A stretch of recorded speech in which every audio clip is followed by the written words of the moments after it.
Ya, entonces, buenas tardes, soy Jessica, como de los Estados Unidos, haciendo una investigación sobre los afroecuatorianos y la interculturalidad aquí. Entonces, para empezar, por favor, me dice su nombre y de dónde es. Bueno, mi nombre es Darwin Minda, soy afrodescendiente de Ecuador, precisamente de la parroquia de Salinas. Ya. Entonces, la primera pregunta sería ¿por qué quería dedicarse a la fotografía y más específicamente como la fotografía de los afroecuatorianos? Bueno, primeramente, desde hace mucho tiempo yo soy fotógrafo, que será ya unos 15, 20 años, aficionado, ¿no? Luego me profesionalicé. El tema es que siempre me gustaba retratar la gente, capturar momentos y todo eso. Empecé con las cámaras analógicas y luego ya pasó este boom de lo digital, entonces evolucioné a ese campo. Y el tema de lo afroecuatoriano siempre me llamó la atención porque uno se veía documentales, revistas, fotografías incluso, de la gente afro que venía a fotografiar gente de otros lados, ¿no? Y siempre sacaban a nuestros afros, a nuestros niños tristes, mal vestidos, en las condiciones más deprimentes, deplorables. Entonces yo empecé a dar un giro, como una fotografía un poco más alegre, un poco la realidad, o sea, como somos. Entonces mi fotografía básicamente se identifica por eso, por mostrar la identidad, por mostrar la alegría del pueblo y cómo en realidad somos, ¿no? Mostrando el lado positivo, más no el lado negativo.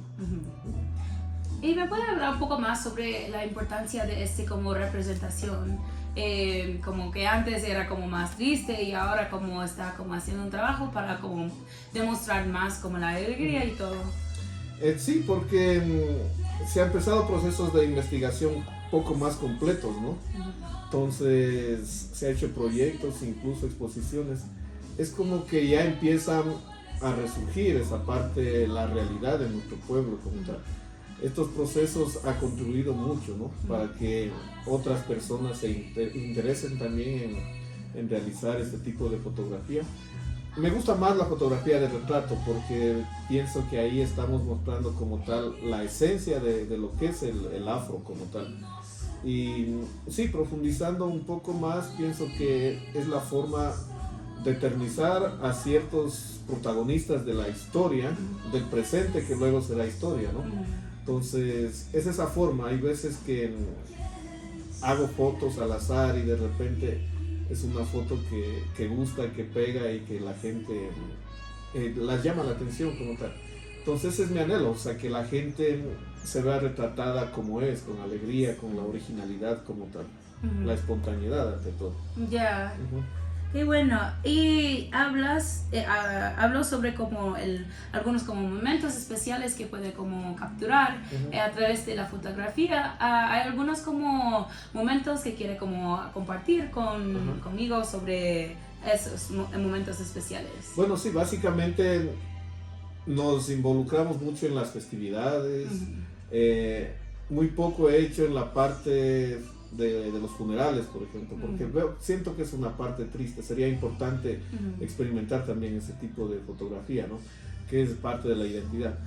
Me involucro en todos los procesos afros que existen, los que se dan el Día del Negro, las fiestas de los pueblos, bautizos, matrimonios. Y algo que también me gusta mucho es sacar fotografías de nuestros adultos mayores, porque es como esos rasgos muy particulares que tienen, porque son personas que a lo largo de la vida han trabajado fuertemente, se han visto involucrados en varios procesos, incluso unos me han contado del tema de la esclavitud, de todo eso. Entonces son esos temas muy importantes que busco rescatar en este tipo de fotografías. Hay algunos como adultos mayores que han hablado, que son que serían como más impactantes para usted. Sí, el caso hicimos recientemente una fotografía, una exposición fotográfica, bueno, no reciente, unos 2 años, en la Concepción, donde hicimos una muestra fotográfica de la gran mayoría de adultos mayores que hubo en ese tiempo, ¿no? Y luego ellos por circunstancia de enfermedad, por la edad, fallecieron ya la gran mayoría. Y también en Salinas se hizo una muestra fotográfica de las personas mayores que ya fallecieron hace años, ¿no? Entonces llamó mucho la atención porque hubo niños, jóvenes que conocieron recién a sus abuelitos, a sus bisabuelos. Entonces ese impacto fue lo que generó. Y me gusta también mostrar mucho lo que es la belleza de la mujer, la belleza de la mujer afro, porque tenemos mucha potencialidad en eso y es necesario potencializarlo, ¿no? Qué bueno. Y tal vez como hay algunas historias que han venido de esas experiencias, fotografías de esas adultos mayores. Sí, bueno, me han contado su vida prácticamente. No he logrado, unas tengo grabadas, otras las tengo en mente, pero es chévere, o sea, que encontrarse con ellos, que nos cuenten sus historias, que nos cuenten la realidad, cómo vivieron, cómo gozaron, disfrutaron y trabajaron en su juventud, ¿no? Entonces, sentarse a conversar con ellos básicamente es como entrar, abrir un libro, entrar a una biblioteca, abrir un libro y ponerse a ver la realidad, lo que han vivido antes, ¿no?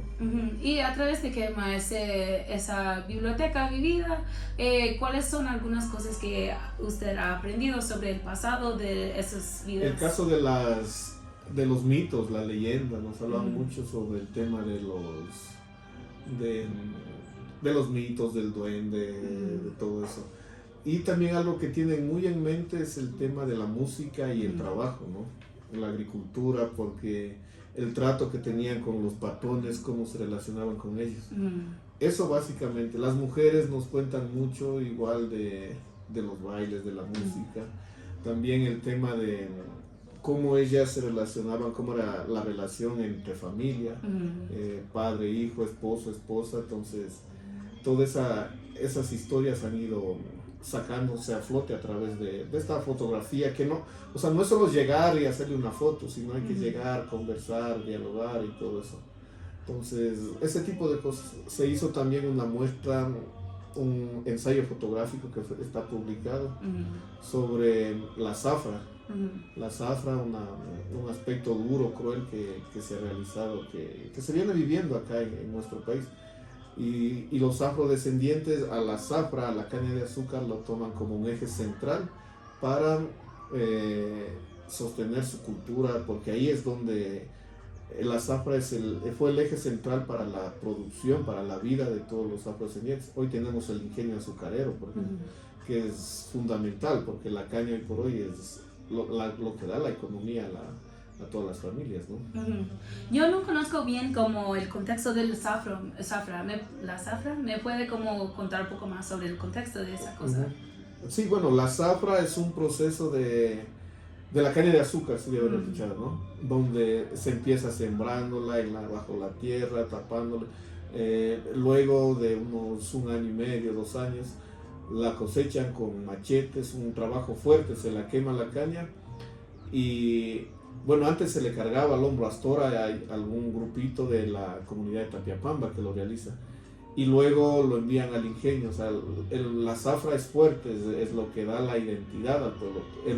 Las personas trabajaban generalmente en las zafras, hombres, mujeres, niños, casi toda la familia para poder subsistir, ¿no? Sí. Entonces, eso básicamente. Y la producción era dedicada a la caña de azúcar, ahora que se la dedica en un 90% para el ingenio, para producir azúcar.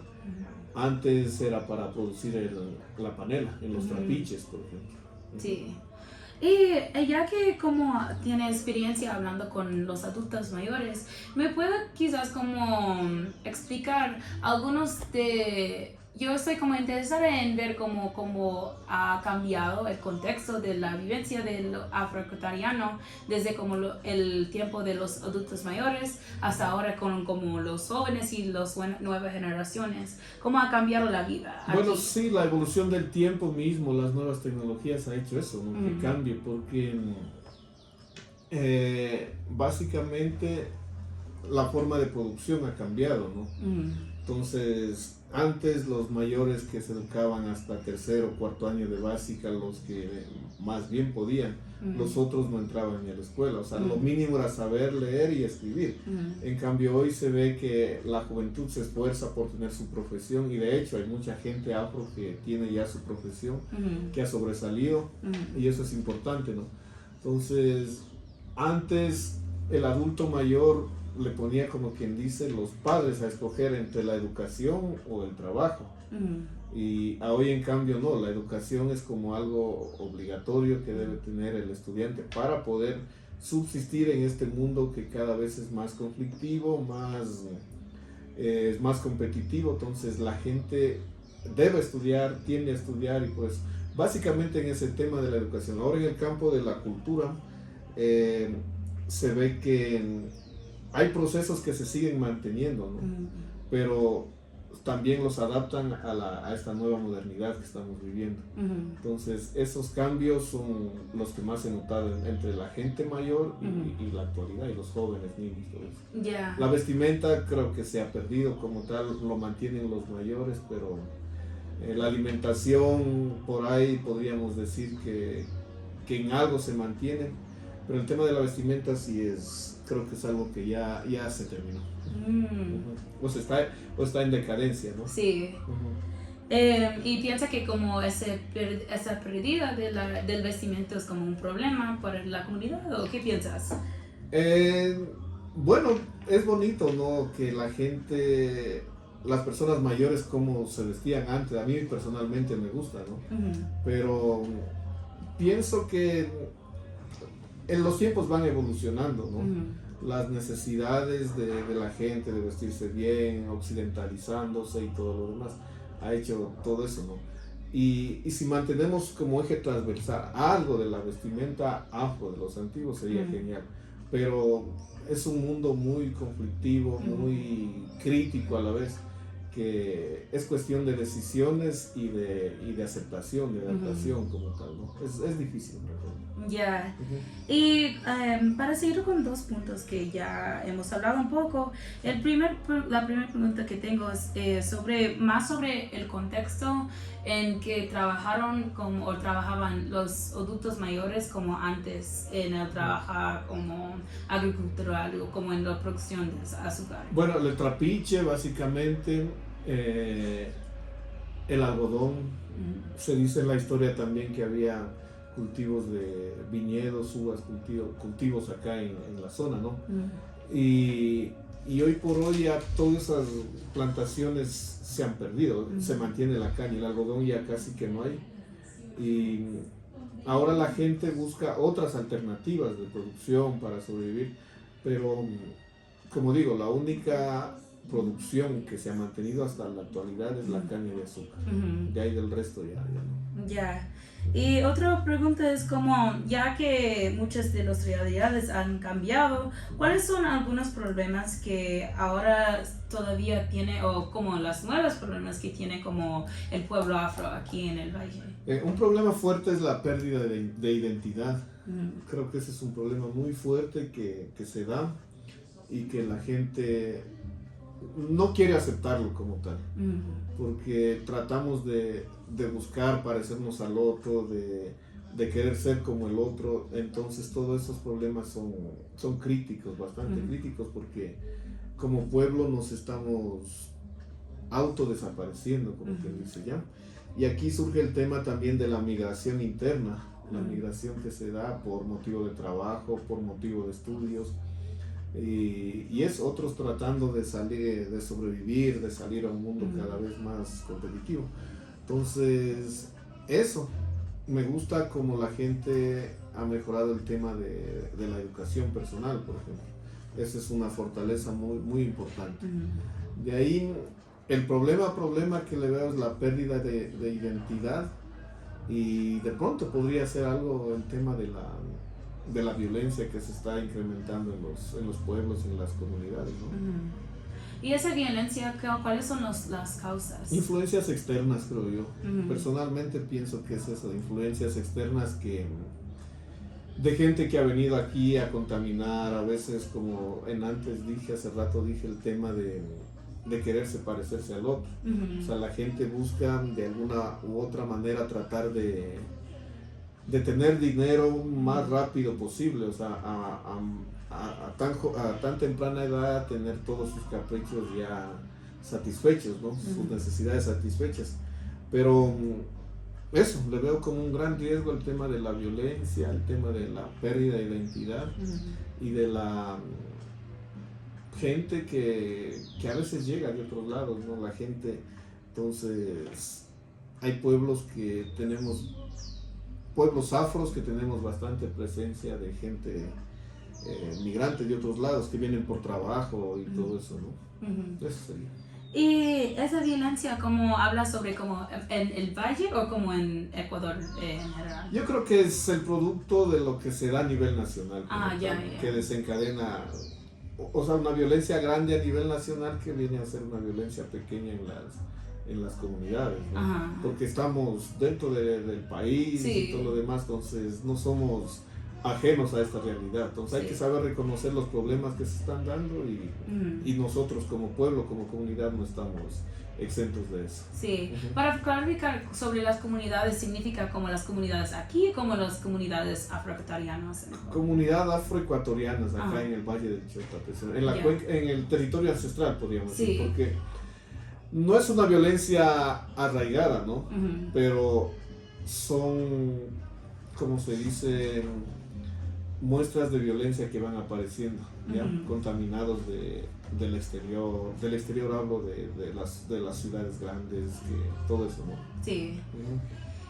Y para seguir un punto sobre la pérdida de identidad, ¿qué formas, cómo piensa que hay una manera para como luchar contra esa pérdida de... Yo pienso que es educándonos, ¿no? Conociendo, investigando, tratando de dialogar más con los mayores, con los abuelos, porque ahí está el conocimiento. A veces la educación formal no cubre toda esa necesidad que tienen los jóvenes, incluso las personas mayores, para que nos conozcamos, para conocernos nosotros mismos. Entonces, todo eso lleva a que recurramos a procesos de investigación externos, no a una educación formal. Entonces pienso que el proceso de una educación es fuerte, debe ser fuerte, ¿no? Al menos aquí en las comunidades, porque de esa forma estaríamos reafirmando que nuestros jóvenes y niños tengan un conocimiento de lo que fue nuestra historia, de lo que vivieron nuestros antepasados, y de esa forma tendríamos como eje transversal el tema de la identidad, de la cultura afro como tal, ese conocimiento que genera esa conservación y esa no pérdida de identidad. Y esa educación de que habla es como la etnoeducación, tal vez. Sí, la etnoeducación son procesos que deben estar ya en la discusión a nivel nacional y profundizarlos como tal en las comunidades, ¿sabes? Sí. Entiendo que como tal vez ahora sí hay algunos programas sobre la etnoeducación, tiene como algunos pensamientos sobre como el efecto que tienen esos programas y lo que deben como hacer mejor o como, no sé. Sí, bueno, deben tratar de que los textos como tal se divulguen a nivel nacional, como dije, y siempre tratando de fortalecer, o sea, que no solo sea una materia de complemento, sino más bien sea una materia que permita generar conocimiento científico y generar procesos de investigación súper más profundos. Ya. Y hablaste un poco sobre las causas de esa pérdida de identidad, pero ¿cuándo empezó y por qué hay ese problema de la pérdida? Yo creo que empieza cuando empezamos a occidentalizarnos como tal, ¿no? Cuando queremos parecernos al otro, cuando tratamos de no dar la importancia del caso a nuestra propia identidad como tal, cuando nos desconocemos como tales, cuando empezamos a pensar que el otro es superior a nosotros, ahí pienso que empieza este proceso de pérdida de identidad. Ya, y piensa que como ese pensamiento que como los otros son superiores es como un nuevo concepto, como quizás los adultos mayores o como en el pasado no hubo como ese sentimiento que el pueblo afro como es el inferior. patrón, sí, no todo sé. eso. O sea, creo que tenemos arraigado todavía eso en nuestra mente, en nuestro interior, por lógica, por todas esas cosas, ¿no? Pero pienso que viene eso con la historia, con la historia del pueblo, con el tema de que de pronto alguien se sentó a conversar con sus abuelos y le contó la historia, que el patrono y todo eso, el respeto. O sea, en la pirámide esta no entrábamos nosotros, estábamos fuera de esa pirámide. Entonces, ese sentir inferior creo que viene desde ahí, desde épocas de la esclavización mismo, ¿no? Sí. Es como, usted es como familiar con el concepto de la interculturalidad. ¿Cuáles como sus pensamientos sobre eso? Bueno, la interculturalidad pienso que es un proceso de vivir, compartir, ¿no? El compartir, el vivir, el transmitir ideas, transmitir conocimientos del uno al otro, sin importar el proceso étnico de donde se viene, ¿no? Pero eso, la interculturalidad es eso, el compartir, el vivir, el afianzarse de una cultura con la otra. Entonces, eso sería, porque de esa forma estaríamos logrando una convivencia totalmente armónica, ¿no? ¿Y por qué como es importante tener como este concepto de la interculturalidad ahora en Ecuador, especialmente como teniendo que ser con el pueblo afro? Es que debemos considerar que como tal somos un pueblo que, el Ecuador como tal es un pueblo que tiene varias etnias, ¿no? Entonces estamos los mestizos, están los indígenas, estamos los afros, los aguas, o sea, en fin, es una reunión de miles de etnias que hacen que este país sea intercultural, sea conocido como tal. Y la práctica de esto debe ser en el convivir diario, o sea, sin discriminación, debe ser de esa forma en que todos conozcamos del otro, nos respetemos como tal, ante todo eso, el respeto como tal, ¿no? Pienso que la interculturalidad también como es un concepto que ayuda para como dar el espacio, más espacio por el pueblo afro, y quería preguntar como si piensa que como con la fotografía está como ayudando por abrir más espacio por los afroecuatorianos aquí en el país. Yo creo que sí, porque al difundirlo hoy tenemos las redes sociales, tenemos los medios, los canales necesarios para que la gente nos conozca, ¿no? Antes era sumamente difícil porque tenías que tener un canal, un medio de comunicación para que la gente conozca, pero hoy en realidad tenemos a nuestro alcance las redes sociales, que pienso que en lo personal es un medio, no sería el mejor, ¿no? Pero sí es un medio que ayuda mucho a que los demás nos conozcan. ¿Y por qué es importante para como visibilizar los afroecuatorianos, especialmente por los que son como los otros etnias, los otros pueblos que están como fuera de esos territorios? ¿Por qué es importante? Porque de esa forma estaríamos logrando que los otros nos conozcan y nosotros también conocer a los otros, porque sería necesario producir esta especie de intercambio, el ida y vuelta, ¿no? Eso sería importante. De esa forma estaríamos llegando y conociendo a la gente como tal. Y desde luego nos van a conocer y nos vamos a respetar y vamos a vivir un estado totalmente plurinacional e intercultural. Ya. Para como cambiar un poquito, otra pregunta sobre como la importancia de la ancestralidad para los afroecuatorianos aquí en el Valle. ¿Me puede hablar un poco sobre y sobre lo que tiene que ser con la fotografía? La ancestralidad pienso que debemos respetar como tal a nuestros mayores. O sea, ellos son la base de nuestra cultura. Cada generación desempeñó un papel muy importante en su tiempo. Hoy por hoy ellos son la base, los que nos sostienen. Entonces, si siempre he tenido este pensamiento, o sea, la fotografía que hoy día la tomas como afición, tal vez en el futuro, en unos 10, 15 años, va a ser una gran fotografía, porque la van a apreciar mucho. O sea, este era mi abuelo, este era mi bisabuelo y todo lo demás. Entonces, de esa afición creo que nacen ciertos grandes proyectos, ¿no? Grandes formas de comunicar, de educar a las nuevas generaciones. Ya.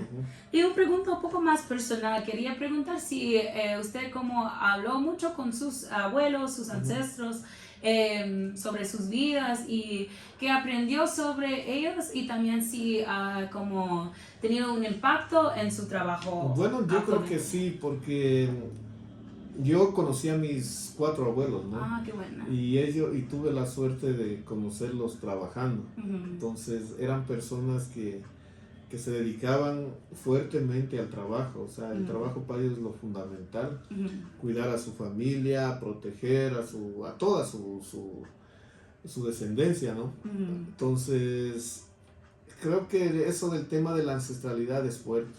O sea, hay veces, no es solo tener unos abuelos, no es solo tener el personaje de abuelo, sino es tratar de que ellos sean los que transmiten, los que generaron ciertos aspectos de la historia y nosotros como tal debemos aprovecharla. Y pienso que la fotografía, la producción audiovisual es el medio adecuado. Hoy por hoy se le puede hacer una fotografía con el celular, si tiene una cámara más sofisticada mejor, pero cada medio, medio debe ser utilizado para retratar a esas personas, y no tanto solo a los abuelos, sino que a todas las personas que consideren, ¿no? Porque, como dije, la fotografía que hoy sale de una simple afición puede ser una gran fotografía en años. Sí, qué buena. Y falta pocas preguntas, pero quería preguntar también sobre, porque sé que la espiritualidad también es un tema importante aquí en el Valle, entonces quería preguntar sobre sus pensamientos sobre la espiritualidad afro y cómo tal vez se representa en la fotografía. Sí, hay mucha creencia en lo que es esta parte de la espiritualidad como tal. De hecho, las fiestas se honra siempre a los santos, ¿no? En la gran mayoría de pueblos. Entonces, y como dije al inicio, es ahí donde está el sitio ideal para realizar fotografías. Entonces se relaciona, hacen la procesión, una fotografía, hacen la misa como tal. Entonces la espiritualidad sí es muy representativa por acá. Ya, gracias. Y para cerrar, uno de los como preguntas para cerrar es como uno es sobre si piensa que aquí en el país el pueblo afro todavía como enfrenta como un contexto de exclusión por el gobierno y por como el Estado y por tal vez como las otras poblaciones. Aquí. Yo creo que sí, ¿no? Pero hay otras personas que sostienen en cambio que la discriminación inicia desde nosotros mismos. Yo no soy de ese concepto, ¿no? Porque el hecho de sentirnos afrodescendientes hace que seamos fuertes, seamos invencibles con el proceso educativo, ¿no? Pero también desde el Estado es como que no somos esa gran mayoría. Somos una minoría. De hecho, este genocidio étnico que hubo en el último censo dice mucho, ¿no? Entonces, por ende, las consecuencias de esto va a hacer que se disminuyan el tema de políticas públicas, presupuesto y todo lo demás, temas educativos, de salud para el pueblo afroecuatoriano. El racismo como tal se vive a diario en las calles, se vive en las entidades públicas, en los medios de comunicación, en las redes sociales, en las mismas comunidades incluso. Entonces es algo bien fuerte que es difícil desarraigarlo.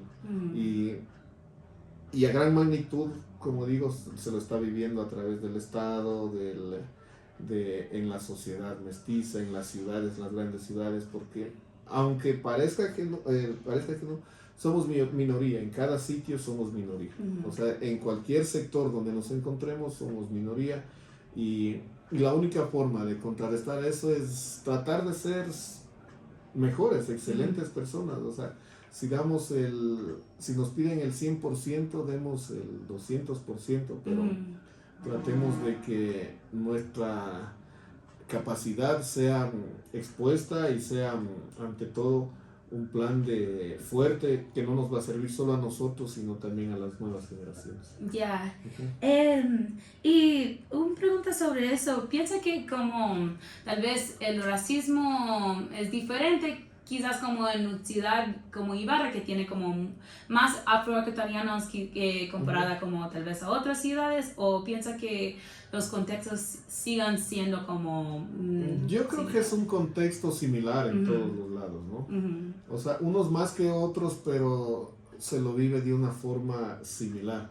El eje transversal es racismo, o sea, el racismo es sentirse superior al otro, ¿no? Es el desconocimiento del otro, de sus prácticas, de su educación, de sus costumbres. Entonces, la sociedad como tal, históricamente, en la educación no nos ha preparado para eso. De hecho, decimos el negro, el indígena es inferior al mestizo. Entonces, se lo vive así, se lo vive en todas las ciudades, en todos los rincones, de diferente manera, pero está ahí. El racismo es un eje transversal que perjudica mucho a la sociedad y como consecuente al pueblo afro. Ya, y para hacer la última pregunta sobre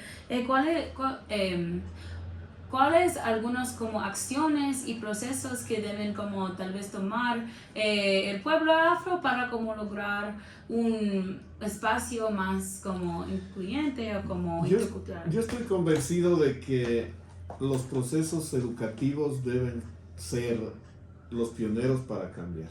O sea, el autorreconocimiento de nosotros como afroecuatorianos, como afrodescendientes, como negros, como quiera que se los llame, pero debe ser eso lo primordial. Y ser buenos ciudadanos ante todo. O sea, no es que por ser afro debo tener los derechos ya ganados, hay que ganarse los derechos. No es que por ser afro voy a ir a meterme en la cola cuando todos debemos hacer cola. Entonces, ese tipo de cosas son las que debemos tener en la mente. Debemos ser ciudadanos común y corriente, pero también ciudadanos que tengamos esa actitud de respeto, de consideración y sobre todo, si nos exigen, como dije, el 100%, demos el 200%, pero demostremos con educación lo que realmente somos y a dónde queremos llegar. Ya. Bueno, eso son todas mis preguntas. Muchas gracias, lo agradezco mucho. Listo. Ya. Muchas gracias. Gracias.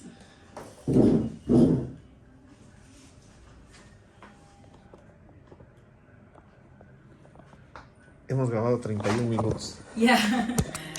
Sí. A veces mis entrevistas